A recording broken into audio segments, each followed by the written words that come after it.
This envelope changed everything. My mother slid it across the linen tablecloth, her diamond ring catching the light. My sister leaned in phone ready, pretending it was a moment worth remembering. The restaurant fell quiet. The string quartet hesitated mid-note. Inside that envelope wasn't money or a card. It was a disownment letter, signed by all of them. My graduation present. I folded it once, twice, and stood up. No words, no scene. Just silence and the weight of paper in my hand. They thought they'd written my ending. They didn't realize they'd just started their own. Stay until the end. You'll see how silence rewrites everything. Growing up, I learned early that love in our house came with performance metrics. My father, Charles Bennett, measured worth in return on investment. My mother, Diane, measured it in appearances. My sister, Avery, just happened to be the perfect balance of both. At dinner parties, I was always introduced last. Avery is a senior associate in New York. My mother would beam her hand, resting proudly on my sister's shoulder. Then her tone would soften almost apologetically. And this is Taylor. She's still studying. The same pause, the same polite smile, as if I were a late project still waiting for approval. Guests would nod, glance at me briefly, then redirect their attention to the champagne. I learned to smile back. Quietly, predictably. Our dining room always smelled of cedar polish and expectation. The chandelier above the crystal table threw fractured light across my glass, scattering reflections that never quite settled. I used to count them tiny broken halos while my father discussed markets and mergers, and my mother rehearsed gratitude to donors who mistook vanity for virtue. Avery thrived in that world. She learned how to glide between conversations, when to laugh softly, when to tilt her head just enough to look engaged. I studied her like a science. Every gesture earned approval. Every pause was calibrated. I, on the other hand, worked nights at a cafe near campus. The espresso machine hissed louder than any conversation at home. There, people didn't care about last names or legacies. They just wanted their orders right and their names spelled correctly. I liked that. It was measurable, clean, honest. One Sunday, after a long shift, I came home to find Avery sitting at the kitchen counter, her laptop open, my father pouring wine. "We were just talking about you," he said, swirling the glass. "Avery thinks you're wasting your time behind a coffee counter." Avery didn't look up. "It's not wasting, Dad. It's character building." Her tone was light, but the edge was there, sharp enough to slice through the polite air. I laughed softly, pretending it didn't sting. "I'm funding my tuition," I said. My father shrugged. "Degrees don't pay bills, Taylor. Numbers do. Remember that." I wanted to remind him that I understood numbers better than anyone in that house, that I could build systems, track variables, model outcomes, but his attention was already drifting back to Avery. After that night, I stopped trying to join their conversations. I just started watching, observing, collecting data in the quiet way that made sense to me. Still, there were moments I thought maybe things would change, like when I earned a national research scholarship. I sent them the email attached, the press clipping, waited for something. My mother replied 6 hours later. "So proud of you, sweetheart. We have a gala tonight. Can we post about it tomorrow?"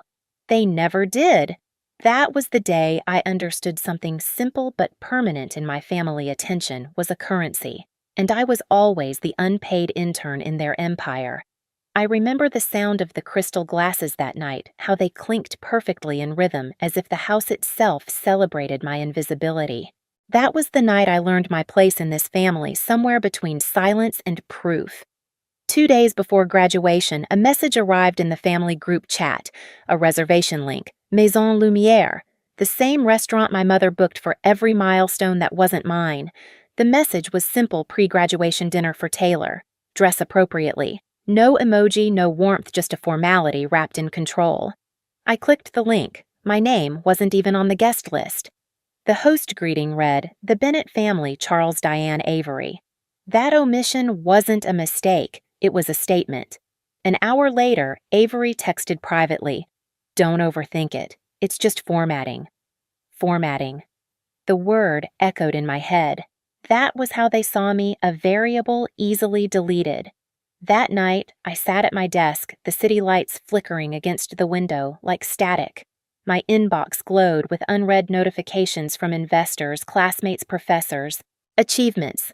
Milestones, acknowledgments. None of it carried weight when the people who taught you your worth still measured you in silence. I scrolled through our old family photos, vacations, holidays, fundraisers. My mother's flawless posture, my father's rehearsed smiles, Avery's practiced charm. And me, always at the edge of the frame, half lit, half seen. It wasn't new. It was just the first time I saw it without hope. The next morning, I received an email from the university confirming my speech slot at the commencement ceremony. My mentor, Dr. Alvarez, had nominated me for the Young Leader in Technology Award. She wrote, "This is your moment, Taylor. Own it quietly." Quietly. That word felt like a lifeline, something solid in a world made of glass. I closed the laptop and took a long breath. The sunlight cut through the blinds in clean, geometric lines. I started to notice how precise everything around me had become: the coffee mug aligned with the notebook, the papers stacked by color, the clock ticking at a steady rhythm. That was the first moment I realized my life wasn't chaotic. It was organized, just not by them anymore. I smiled, the kind of smile you wear when the proof has already been collected. The night before the dinner, the city hummed under the weight of summer rain. My apartment windows were fogged at the corners, the glass trembling with each passing train. Inside, everything was in order. Papers aligned, screens glowing soft blue. I brewed a fresh pot of coffee, the smell cutting through the storm outside, sharp and grounding. My fingers tapped the keyboard in rhythm with the rain. Each line of data, every document filed, was another quiet act of rebellion. I had stopped trying to explain myself months ago. Explanations were for people who wanted to be understood. Records were for people who intended to be remembered. So I kept records. Every scholarship form, every award letter, every line of code from my project Routeflow. What began as a small research assignment had evolved into something real, a data platform that helped small logistics companies optimize delivery routes. Ethan handled analytics. Maya shaped the user interface, and I, the barista with an MBA, had written the core algorithm. It wasn't glamorous, but it worked. The breakthrough came one early morning, long before sunrise, when I ran a simulation that cut fuel costs by 12%. I remember leaning back, staring at the numbers. Proof. Tangible, undeniable proof. By the time the university's startup symposium arrived, Routeflow was ready. My professor, Dr. Alvarez, stopped me before I went on stage.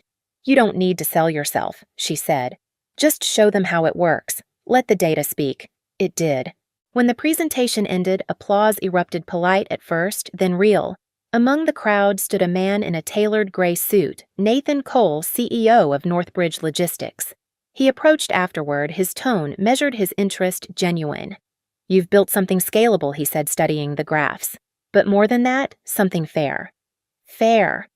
A word I hadn't heard in years. We met twice after that. The third time, he slid a folder across the table. Inside was a letter of intent. Northbridge wanted to acquire Routeflow for $6.2 million, plus a director-level position for me post-graduation. I didn't sign immediately. I read every clause, every subline. I wanted to make sure the system I'd built, the one built from silence, not privilege, stayed intact. When I finally signed, it wasn't triumph I felt. It was balance. From that point, I started building my own archive. Digital copies of every document time-stamped and encrypted. Transaction receipts, licensing records, payment confirmations. The kind of paper trail that doesn't just tell a story, it seals it. The night I received the final transfer confirmation, I printed the letter. The sound of the paper sliding out of the printer was cleaner than applause. That's when I opened the family group chat for the first time in months. The most recent message was from my mother, a photo of Avery at some law firm gala captioned, "Proud doesn't begin to cover it." I typed a simple reply, "Graduation dinner confirmed? I'll be there." No emojis, no explanation. After that, I cleaned the apartment the way I always did before major moments. Every item had a place. Every line symmetry. On the desk, my offer letter, my degree folder, and a small envelope I'd kept since childhood, a faded birthday card my mother once gave me with, "To my little dreamer," written on it.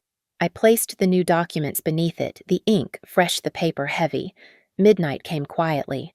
I closed my laptop, poured the last of the coffee, and watched the city lights ripple across the river. I thought about that upcoming dinner, their smiles, the cameras, the performance. For the first time, I wasn't afraid. They would bring their own letter, thinking it would define me. What they didn't know was that I'd already signed something far more permanent, my independence. I fell asleep with that thought. The rain had stopped. The silence that followed felt almost ceremonial. The next morning, I woke before sunrise. The first light caught the corner of the desk, gleaming off the silver clip holding the contracts together. I touched the paper, lightly grounding myself. I didn't dress for them. I dressed for records, clean blazer-tied hair, neutral tones.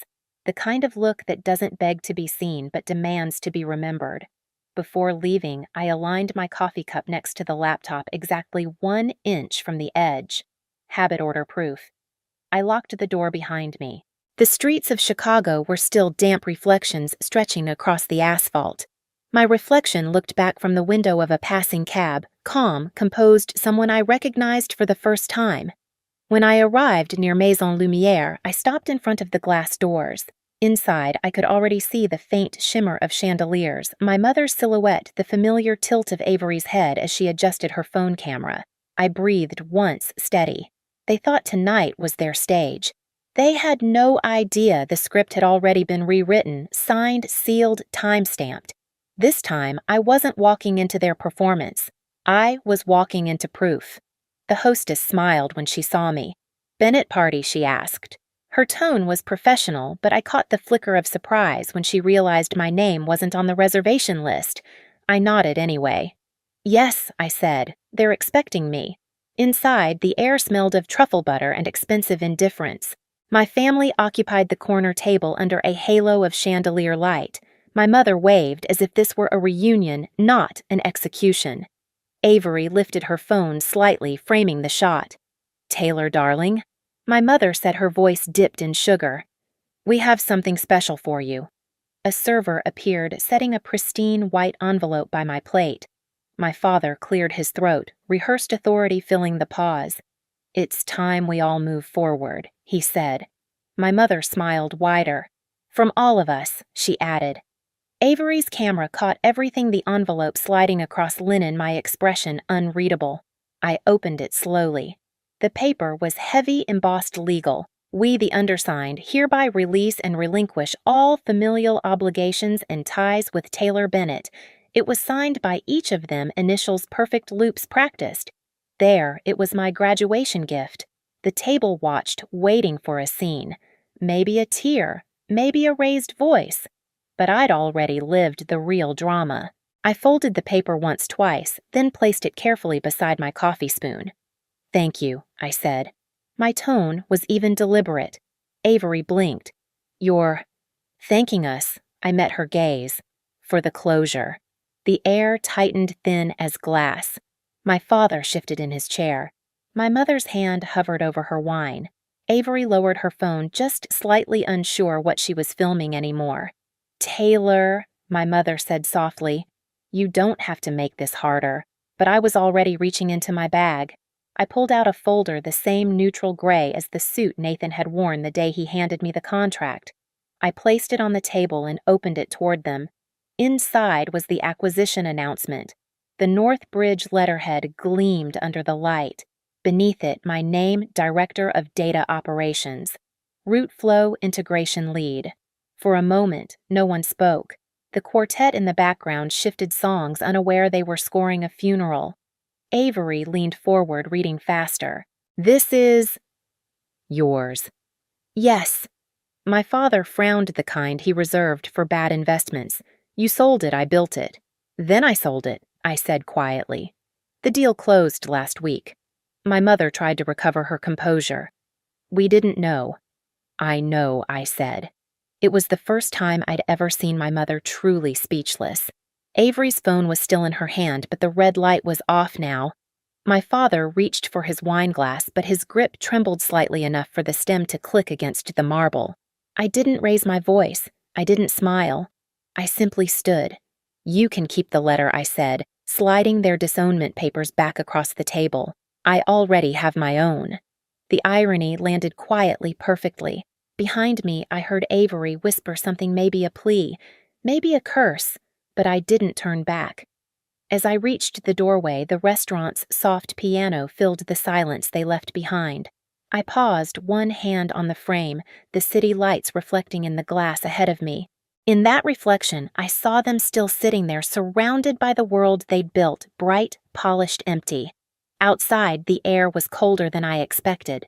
It smelled like rain and freedom. I checked my phone, new messages from Northbridge, notifications from press outlets already picking up the acquisition. Proof, all time-stamped. The envelope in my hand felt lighter now, just paper and ink, nothing more. They had given me their silence years ago. Tonight, I returned it perfected. The night air off Lake Michigan felt sharper than usual, clean enough to rinse everything that clung to me from inside that restaurant. The city pulsed beyond the glass towers, indifferent and alive. I walked without rush, the sound of my heels folding into the hum of passing cars. Each step carried less weight. When I reached my apartment, the sky had thinned into early dawn. Pale light spilled through the blinds, painting quiet patterns on the floor. I set the envelope on the counter next to my framed degree. Their letter looked small beside the new one, Northbridge's offer, embossed, final, signed. 2 documents, 2 versions of my name. One they erased, one they couldn't. I made coffee, as always, pouring it slow, steady. The cup clicked softly against the table. That sound had become my pulse, measured, controlled, alive. I didn't reread their letter. It had already served its purpose, a timestamp marking the exact moment I stopped asking to belong. Now it sat behind glass flattened between achievements that couldn't be deleted. My phone vibrated once. A text from Avery. "We didn't mean it like that." "Can we talk?" I stared at it for a while.